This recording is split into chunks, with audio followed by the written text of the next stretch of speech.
Okay, so you've put a couple questions on the table, and I want to give each of the panelists no more than 2 minutes to solve climate change. Scott, that ought to be plenty. But then I do want to move to the audience, because I'm sure folks have, I hope folks have questions. I want to leave time for that. So perhaps we can just move from Scott down the line, and then we'll open it up to questions. Well, I'm not going to solve the climate change issue in 2 minutes, but let me just talk a little bit about what to do with the explicit greater uncertainty, which I believe is the case once we get into this risk democratization. The first thing is it makes even more ridiculous the notion, which has a long tradition of we're going to delay explicit decision making until we've reduced uncertainty to some threshold level. And in the face of burgeoning uncertainty, this strategy is a complete fool's errand. It always was, but it's even more so now. So I think that takes that whole strategy for decision making completely off the table. The other thing is that I actually think that it's really important collectively in the decision making process that in some sense we normalize high uncertainty. We get used to it, we adapt to it. We don't consider it as something that we need to make go away, because it's not going to go away. We have to adapt to it, and we have to come up with decision-making strategies that explicitly are formulated to deal with that large degree of uncertainty. And I think hitherto, especially at the technical level, we haven't given enough time and energy, spent enough time and energy focusing on that particular issue. I think in response to the question about attention, I would say that our problem hasn't really been a lack of attention. It's forecasting the amount of attention that we're going to get properly. And we've had a number of challenges where we haven't really got it to, haven't really estimated how much public involvement or how much public interest is going to affect us. And it can be a very significant derailer if you get it wrong. Partly because of the mismatch between public perception sometimes and expert perceptions of risk, it can cause you to misinterpret how much attention something might generate. And an example from a past 8 or 9 years ago was when Bruce Power decided to ship these steam generators up the St. Lawrence to be recycled in Sweden. And the amount of radioactive material inside the steam generators was actually, very, very modest. So from an expert perspective, the risk involved was virtually nothing. But from a public perspective, it was a huge issue. We had one of the most engaged and controversial hearings we've had in our history. There was political involvement. So we really misgauged what the public attention to that issue was. And I think we learned a lot from it. But as we go forward, we're facing some very highly charged issues with respect to waste. The nearest surface disposal facility at Chalk River is going to be one of those where we really hope we've got the amount of public attention right, because it can be a critical factor in the process.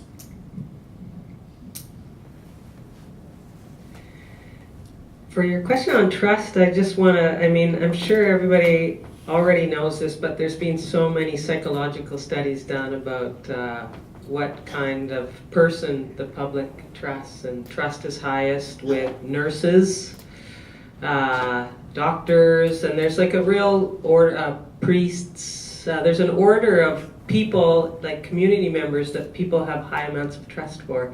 But I'm a real believer in bringing a variety of trusted experts into a room. So if it's just government officials, you're never going to convince the public. So you bring in some independent experts, you bring in a nice a variety, and let that dialogue flow, and people will start to understand a little bit more. So I think absolutely there's an important role about who's in the room, who they represent, and again, it's about trusting your sources. Great, thank you very much. Meredith, great questions to get us started. I'm sure that there are lots of questions in the audience, so please feel free to jump in. Maybe if you could just identify yourself and then pose your question. Et dans la langue de votre choix, si jamais il y a des questions en français, il nous fera plaisir de les traduire si jamais on en a qui ne parlent pas le français. I'm about to lose one.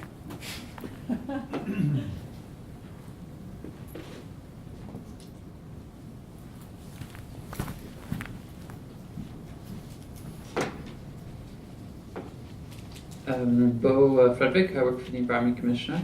My question is addressed to the representative from the Canadian Nuclear Safety Commission.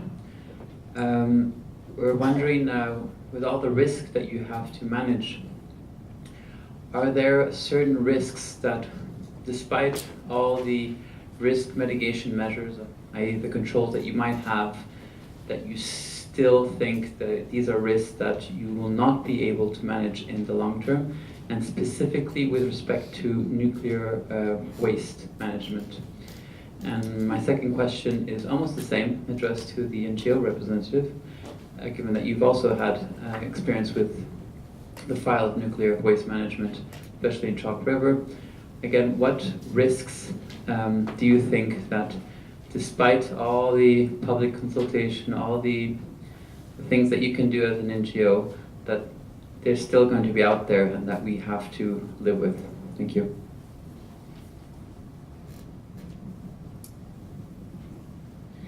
Yeah, so first, so I think we're pretty comfortable that the risks we've dealt with, that we've got under management today, are known and well dealt with.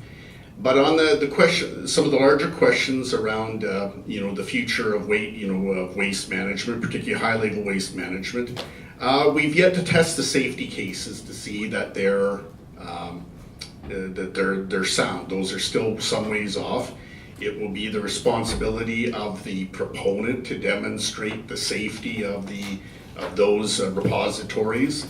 And our job as the commission will to bring the best available science, some of which is not fully developed, to bear to ensure that their safety cases in fact manage those risks. So if they don't, we won't allow those risks to continue. But that's a long process. We're already well into trying to understand the risks and from a variety of perspectives, from a geological perspective, from a transport perspective. There's still quite a bit of questions to be answered, but really we won't know until it's put before the commission and the safety cases are actually tested. Great question. Well, I think a lot about our environmental liability, and a lot of the cleanups in Canada are happening thanks to getting this on the Treasury Board's bill of these contaminated sites are actually liabilities for all of us that are going to cost more and more and more to clean up as time goes on. So I think about the project, the NPD reactors in Ralston, that there's a project on the table to cap them with concrete and leave them on site, versus what I think could happen would be what was proposed many years ago by AECL, was to have a full dismantle of those reactors, take them away, dismantle them and take them away, which I think would eliminate the environmental liability. I think putting the concrete cap on will not fully eliminate the environmental liability. There's always a chance that something's going to happen at that site. And I just want to touch too on the timelines, because I wanted to bring that into my talk a little bit too on risk management, and with nuclear projects in particular, the timelines are beyond what we can even fathom. So that's really challenging in risk management. We don't know what civilizations are going to be like then. There's so many unanswered questions. So I think we can't possibly answer for our liabilities 10,000 years from now. It's going to be a tough one.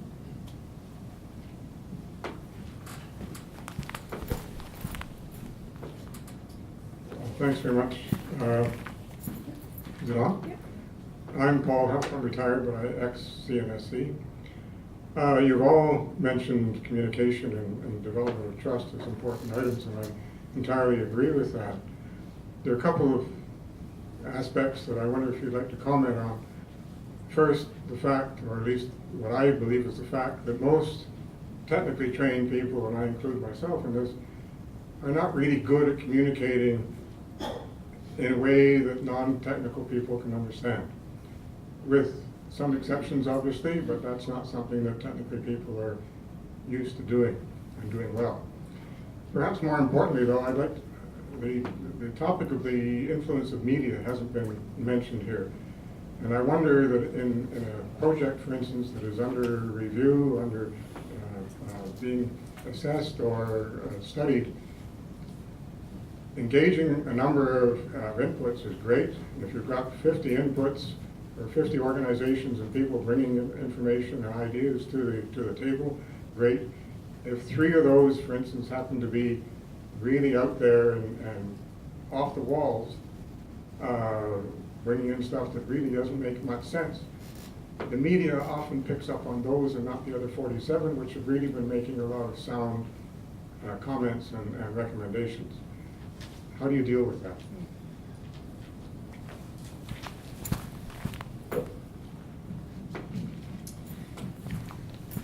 Perhaps if I just talk about training staff in communication first, and that our experience is actually, the scientific staff are quite willing and able to be trained and become good communicators, but it does take a bit of active planning and management. As you said, it's not something that happens inherently. A number of people have talked about risk perception and the psychology behind risk is viewed, and that's sort of key to training people in scientific staff and how to communicate, is to make them aware of some of the the psychological aspects. It's been mentioned, so whether you have control over risk will affect how it's perceived. So they need to be trained to be aware of some of the pitfalls, to not trigger certain perceptions by framing things in the wrong way. But it's all eminently doable, but it does require some additional training and support to scientific staff. It wouldn't be something that happened just in and of itself. On the media question, I wish I had a good answer for you, Paul. I don't think there's any easy answer. Certainly with social media these days, you see a much rapid acceleration of issues in the public. They can grow from very small to very big very fast, and I don't know if they're of any answer other than, for ourselves, for example, we have to stay on top of social media. It does mean time and effort has to be taken to monitor the state of things in the media and be ready and willing to respond when something does emerge as an issue. The old, where we had time to maybe consider our responses in the past, prepare a nice press release, that environment is gone. So it's really, we gotta, if we do see an issue emerge in the press, it's almost an instant ability to put some facts out there, or a position that tries to set the record straight. There's really no magical answer. I thought to talk about the media piece, and it's a really important piece, the media piece, and I want to talk about it.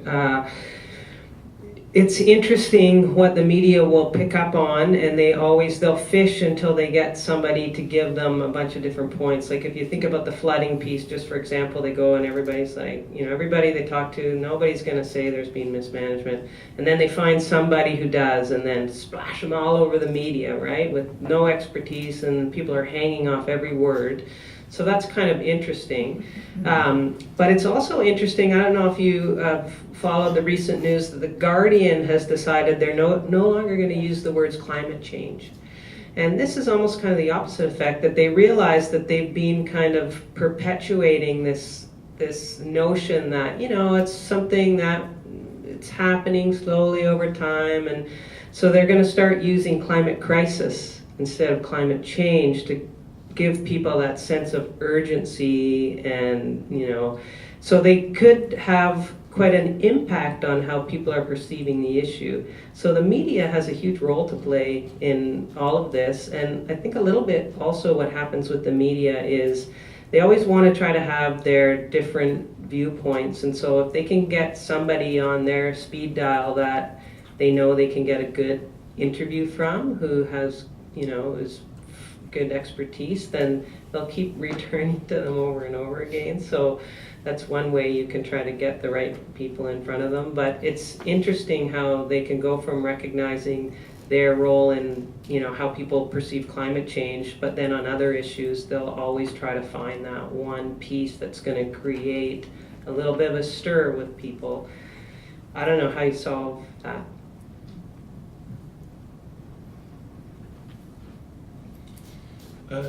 Bill Jeffrey with the Center for Health Science and Law.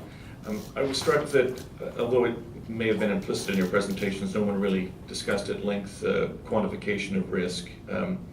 I was thinking of that when I heard Mark say how surprised he was to be on a panel about risk that just had people from the health and environmental sectors there.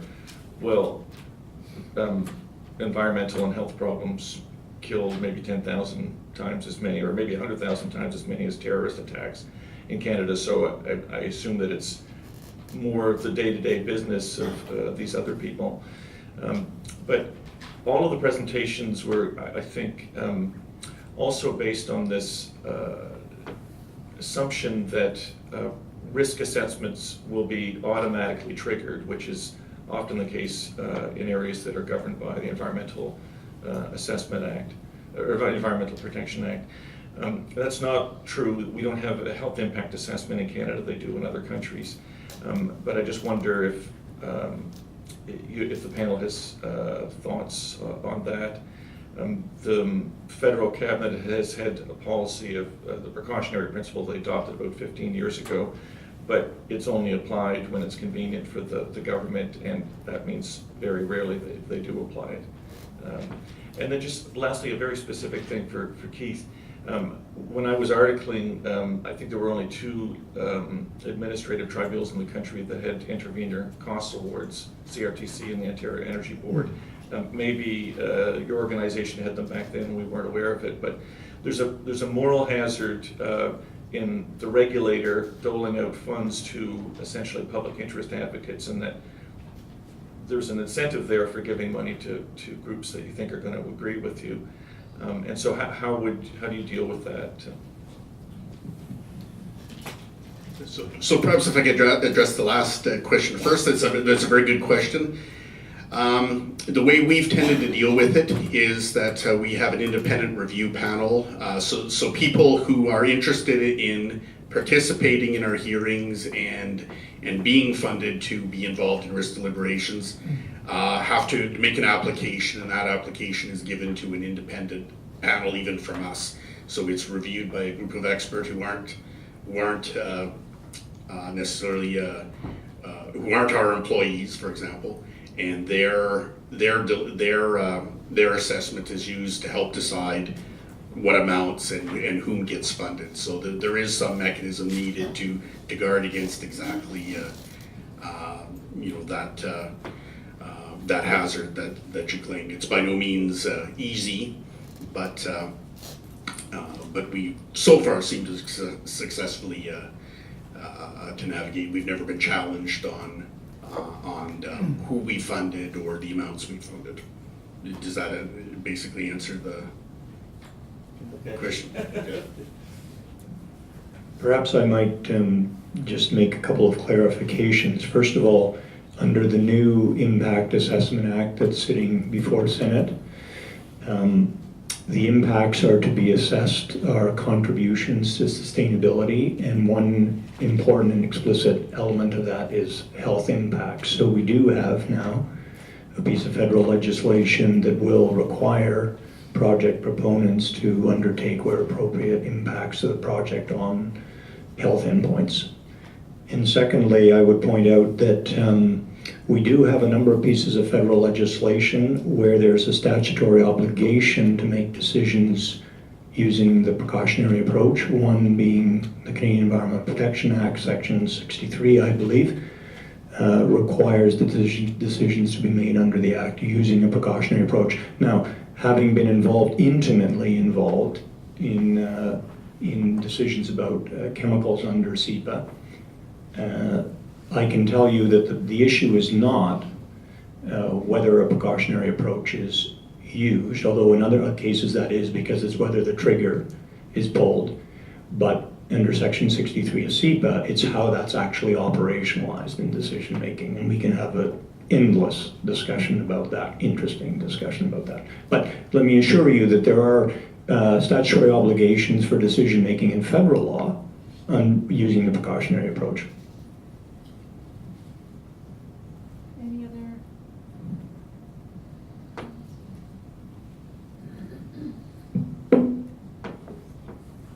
Just one more question. I think we have time for one more, and then we'll. Hi, fantastic panel. Really appreciate all of your contributions today. My name's Stefan. I work for a consultancy called Stratos, and I had the privilege of being involved in a process with the Yellowknife Dene around the giant mine site, and an engagement process around a quantitative risk assessment that they're conducting. And in a lot of my other risk practice, where I work more on sort of organizational risk and where things are mainly qualitative, we often need to remind ourselves to focus on good risk process and getting beyond the assessment to management, and sometimes letting your foot off the gas a little bit on some of the precision around the assessment so that you get to that step where you actually make a difference and change something. And then I expected in the quantitative risk assessment that, you know, this is a real numbers game. Our role was not to conduct it. There was an engineering company that conducted it, but we had to engage on risk acceptability thresholds with regular folks. And I'm kind of wondering, in this new age of engagement on increasingly complex processes, whether the technical people are actually finding that the value is coming out of the good engagement process, and that they might even be, I don't want to put CNSC on the spot here, but how important are the risk acceptability thresholds in the end? They do determine certain amount of decisions, but I think somebody, maybe it was you, Meredith. Yeah, so I just wanted to get your perspectives on what is good enough in terms of your engagement in the risk process, and the value, if there are any reflections on the values of the value of the numbers, the acceptability thresholds, the precision of the exercise, given past accidents and the added value that comes from engagement. It's a bit of an ambiguous question. Thanks for indulging.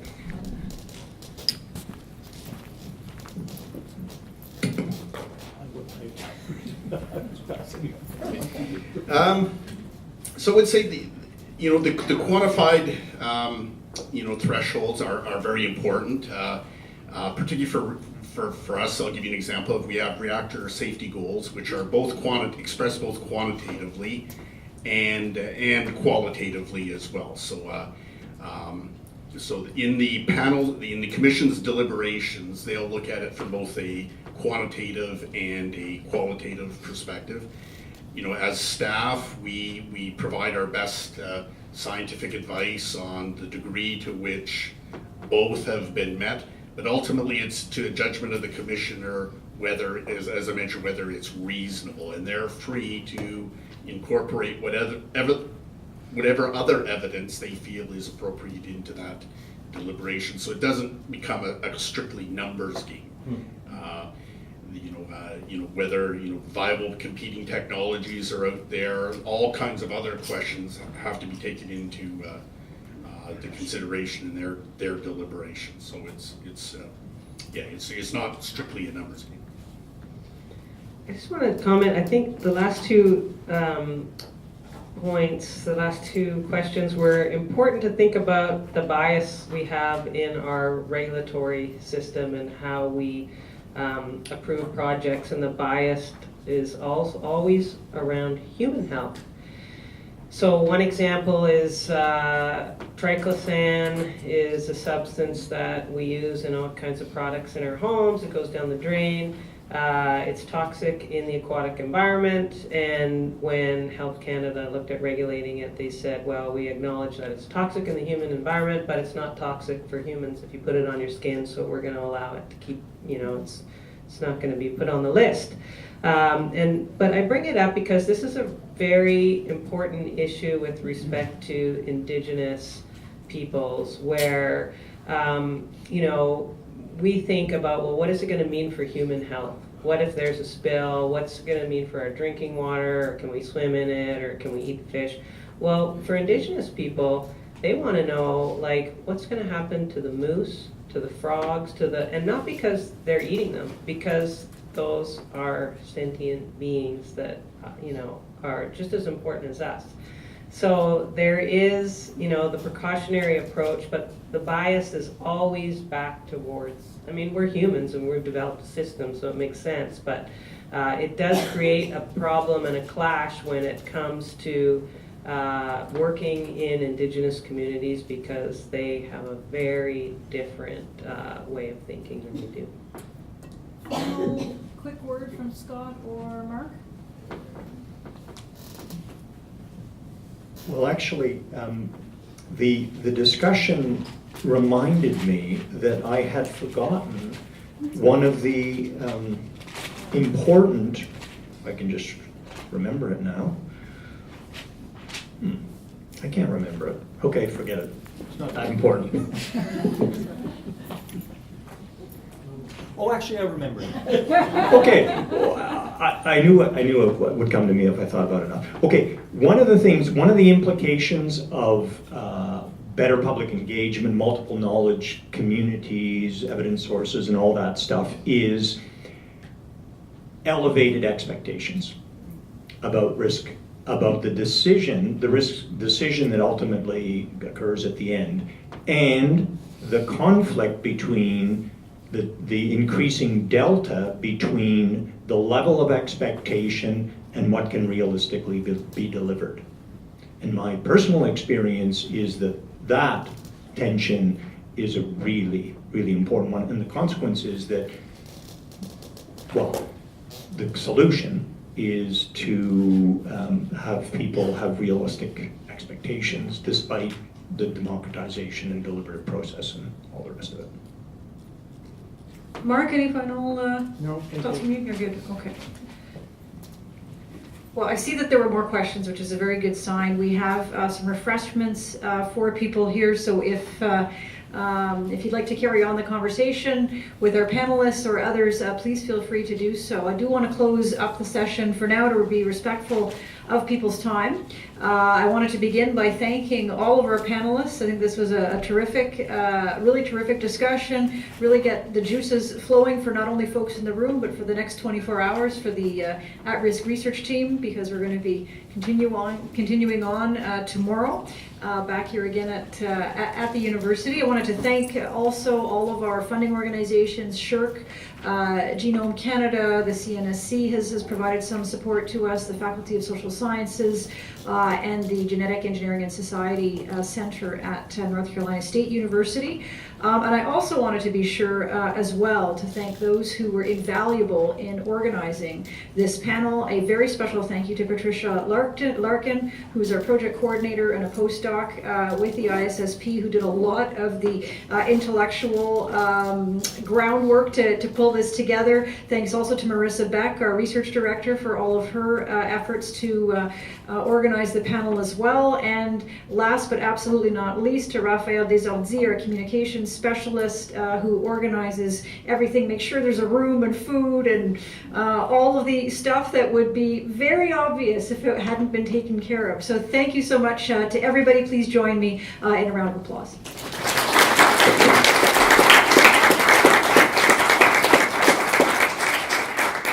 And please help us eat all of the food. We would really appreciate that. Thank you.